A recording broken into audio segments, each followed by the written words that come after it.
নমস্কাৰ।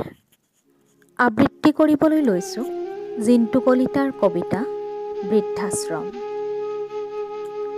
সৌৱা যে দেখিছা বৃদ্ধাশ্ৰম, তাত বোলে ধনী ধনী মানুহৰ মাক বাপেকবোৰ থাকে। পুতেকহঁতে তাৰ বিনিময়ত মাহেকত মোটা পইচা দিয়ে।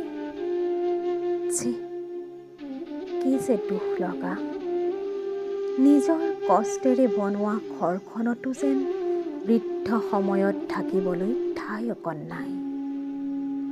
আৰু তেওঁলোকেই নিজৰ দুখ কষ্ট পাহৰি পুতেকহঁতক বনালে উকিল, অফিচাৰ, ICS বিষয়া, আৰু কিছুমানক বনালে সমাজৰ একোজন নাম জ্বলা ব্যক্তি। মৃত্যুৰ সময়তো দেখা নাপায় আত্মীয়, কিছুমানে আকৌ চাও চাওকৈ ঢুকায়। কি যে হৃদয় বিদাৰক, ভাবিলেইচোন অন্তৰ কঁপি উঠে।